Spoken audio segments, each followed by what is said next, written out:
All right, but we kick off our coverage with this. A potential government shutdown now just 3 days away with no apparent solution in sight. House Speaker Kevin McCarthy says he intends to have the House vote on a continuing resolution Friday.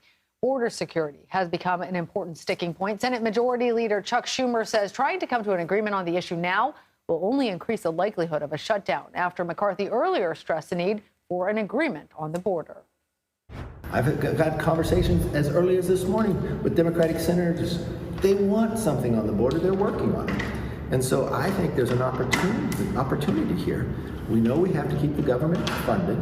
We know we have a concern about the border, both sides. Speaker McCarthy is saying he cares more about the whims of the hard right, the hard right, than avoiding a shutdown.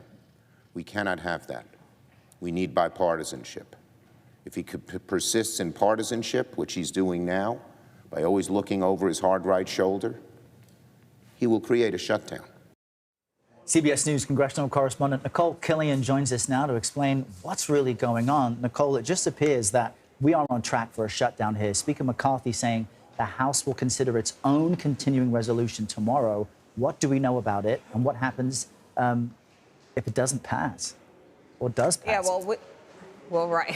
Still a lot of unknowns here, Errol, but, what the thinking is that we may see the draft of this short-term continuing resolution to fund the government at some point, potentially this evening, but not knowing all that is within it, we can speculate that it would probably be much different from what the Senate is considering, because they are also trying to move forward on their own short-term package, which does include funding for Ukraine, includes disaster relief to help hard-hit communities, whether it's the Maui wildfires and other areas that have seen devastation as of late. So we know that House Republicans are opposed to some of that funding, particularly that Ukraine funding. So something like that unlikely to be in a House package. But it really comes down to kind of what exactly is in this package. As you noted, the Speaker has made clear he would like to see some elements of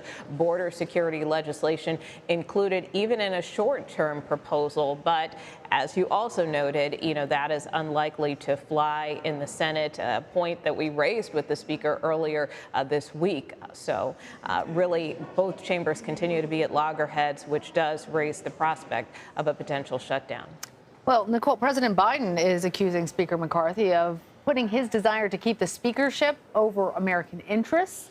Talk to us about that criticism. And does it look like McCarthy might have to sacrifice his job in order to avert this government shutdown? Well, I think that's kind of putting the, train ahead of the tracks here. I mean, we're kind of, I think, here really in a minute by minute, moment by moment, hour by hour situation. At the end of the day, we need to see both chambers come to agreement on some type of short-term spending package, which again, as of now, seems unlikely. And some of that is because the Speaker is caught between a rock and a hard place in the sense of, he has many members of his conference, particularly Florida Congressman Matt Gaetz, who's been very vocal and threatened his speakership, threatening to put forth a motion to vacate if certain demands aren't met with respect to funding. So that is kind of some of the dynamics that the Speaker has been working around, and that's why you haven't to date seen him try to cut a deal, for instance, with Democrats, because that certainly would anger some members on his side of the aisle. So really the Speaker's strategy seems to be trying to win some type of agreement strictly within his party. But, Leader Schumer has made clear any kind of short-term deal will need bipartisan support. I would also note, of course, this is all happening against the backdrop of an impeachment inquiry that House Republicans have launched. That first hearing happening today. Many Democrats on that committee very frustrated that the focus is on a proceeding like that rather than trying to avert a potential shutdown. Yeah, Nikole, and in addition to that, you also have the issue with Senator Menendez.